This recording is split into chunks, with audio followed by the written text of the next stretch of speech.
Olá pessoal, vamos ao nosso último vídeo sobre esta aula com a visão prática da peça de defesa do réu, o momento específico para a apresentação de sua contestação, uma peça única, num prazo único.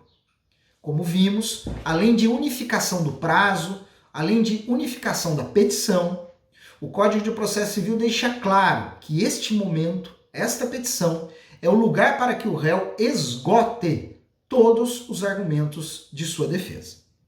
Pois bem, no último slide, encaminhado para os senhores, nós encontraremos ali uma estrutura colorida, inclusive, dividindo cada uma das partes da nossa peça de contestação.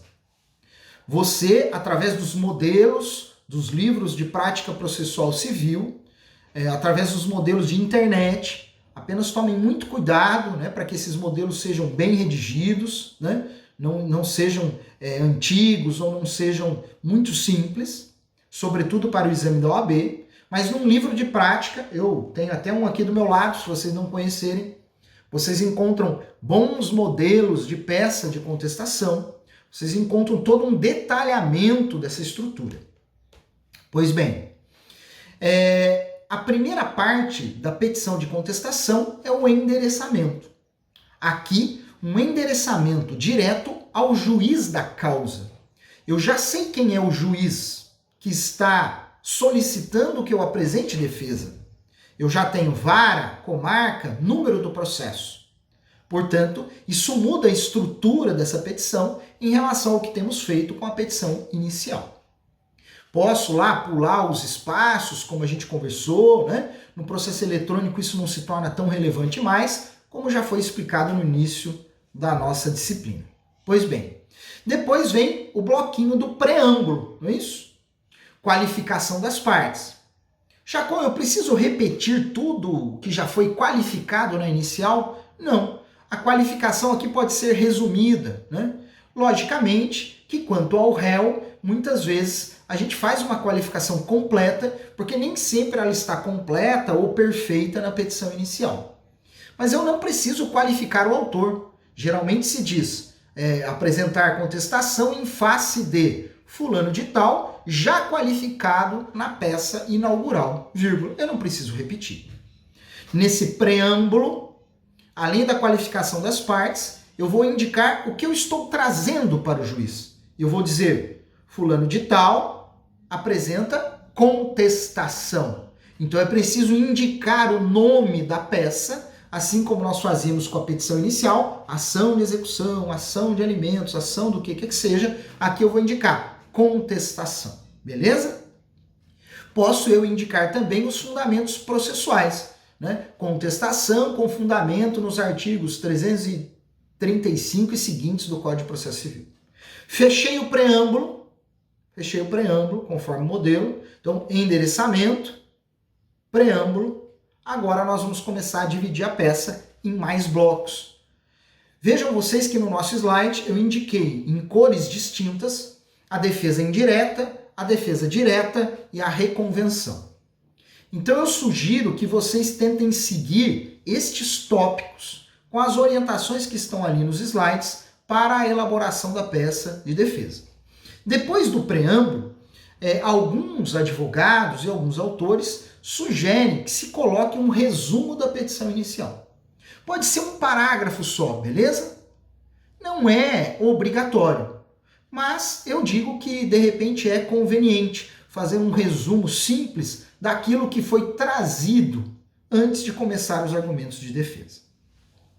Depois nós entramos com exceções, com impugnações e com preliminares.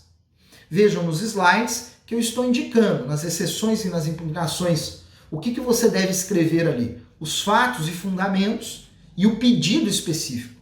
Então, por exemplo, impugnação à gratuidade de justiça. Então, ao autor foi concedida a gratuidade de justiça, contudo, conforme provas anexas, o mesmo tem vários imóveis, vários veículos, ele não faz jus à gratuidade, devendo ela ser revogada por Vossa Excelência. Bem resumido, bem simples, mas veja, fato, documento, argumento e pedido, que seja revogada a gratuidade.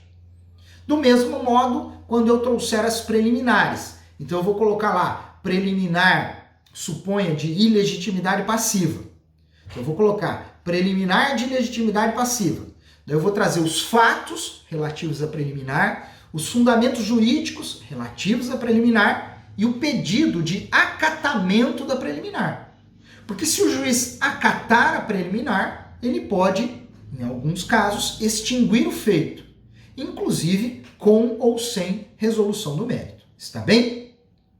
Então, a defesa indireta, dividida ali em tópicos para organizar a nossa petição, sobretudo para o examinador da OAB, tá certo? Então eu vou colocar lá, impugnação à gratuidade, vou descrever esse, preliminar de legitimidade passiva, vou descrever em tópicos bem separados, cada qual com começo, meio e fim, fato, fundamento e pedido, fato, fundamento e pedido. Por exemplo, na preliminar eu não escrevo pedido, eu peço o acatamento da preliminar. Na gratuidade eu não faço um pedido, mas eu faço o quê? Requer seja cassada a gratuidade, seja revogada a decisão que concedeu a gratuidade. Esgotado esse apanhado das defesas indiretas, aí sim eu vou entrar na defesa de mérito. Daí é muito comum que a gente coloca lá, do mérito, né? Das razões de fato e fundamentos da defesa, mas geralmente a gente coloca do mérito. E daí eu vou trazer os fatos extintivos, modificativos do direito do autor, tá certo? Vou indicar os fundamentos jurídicos da defesa, como a gente já falou, e vamos esgotar esse bloco, que talvez seja o bloco mais extenso da contestação. Então, defesa indireta, separado por itens, depois agora a defesa direta, de mérito, a chamada defesa substancial, onde eu vou indicar os fatos extintivos, modificativos, parará, do direito do autor, os seus fundamentos jurídicos, ali como a gente havia comentado no vídeo anterior. Suponha que seja um acidente de trânsito, eu trago os fatos, só que digo, olha, não foi bem assim que aconteceu o acidente. O acidente ocorreu por força maior. Segundo a força maior, extingue a responsabilidade, é uma excludente de responsabilidade. Sendo assim, com base no artigo 393 do Código Civil, o pedido deve ser julgado improcedente. Está bem? Então eu vou colocar os fatos e depois o fundamento jurídico daquela defesa de mérito. Se na sua petição houver reconvenção, aí você vai abrir um outro tópico abaixo da reconvenção.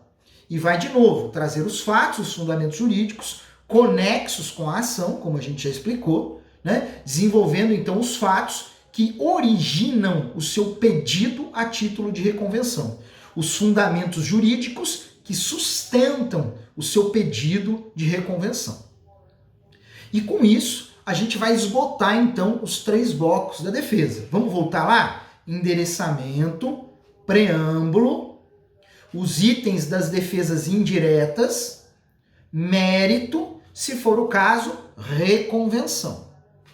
Parei aí, o que vem pela frente? Os pedidos. Daí os pedidos precisam ser assim organizados. Primeiro, reitero a defesa indireta. Então, se eu solicitei o indeferimento da gratuidade, eu reitero aqui embaixo. Se eu pedir indiquei uma preliminar de legitimidade passiva, eu reitero aqui embaixo.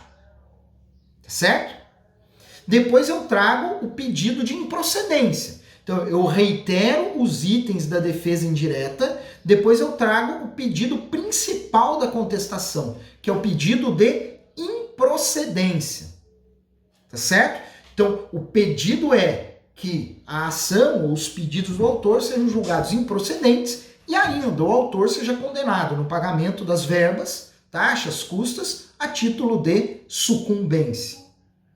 E se você teve reconvenção, logo abaixo você vai ter o seu pedido da reconvenção, para que o autor seja condenado, para que seja reconhecido um direito, né? Declarado uma situação, porque a sentença pode ser condenatória, declaratória, como a gente já estudou. Tudo bem? Então vejam, eu vou abrir lá os tópicos das defesas indiretas, Depois, a defesa de mérito. Se o caso, a reconvenção. Virei a página, o que eu vou ter aqui embaixo? Os pedidos. Eu vou seguir a mesma ordem. Então eu vou reiterar o acatamento da defesa indireta, item a item, vou fazer o pedido de improcedência e, se for o caso, o pedido da reconvenção. Beleza? Feito isso, vamos partir para os requerimentos. Pode ter lá expedição de ofício, pode ter um requerimento de gratuidade para o réu, intimação do Ministério Público, quaisquer requerimentos de ordem processual virão depois dos pedidos. E, não se esqueça, ali o protesto por provas, está certo? Para finalizarmos esse conteúdo. E depois, fechamento como de prática, tá bem? Com isso, eu estruturei nesta aula a nossa peça de defesa e no slide tudo o que foi dito aqui, explicado aqui, estará bem estruturado. Agora é com você ler o Código de Processo Civil, ler a doutrina naqueles pontos que você acha necessário, recapitular os temas processuais e, ao final, consultar um livro de prática com essa estrutura ou com alguma estrutura de divisão da petição, bem como um bom modelo. Na sequência, eu vou liberar a peça de número 7 com dicas específicas e vocês terão uma semana para a elaboração dessa peça. Com uma boa notícia, é a última petição que nós faremos. Eu vou descartar a peça de número 8, porque eu acho que nós conseguimos uma vitória imensa. Mesmo em tempos remotos, nós conseguimos, com a sua dedicação, com o seu estudo, com o seu protagonismo, estudar bastante coisa a título de prática.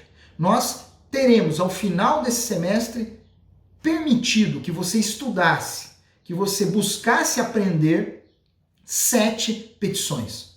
Eu estou muito satisfeito e muito feliz com você. Um abraço forte, eu permanecerei por aqui para eventuais dúvidas. Se você tiver ao longo da semana, me mande por e-mail, como a gente tem combinado. Um beijo no coração, muito feliz por ter vencido a prática processual civil com os senhores nessa disciplina. Tchau, tchau, pessoal!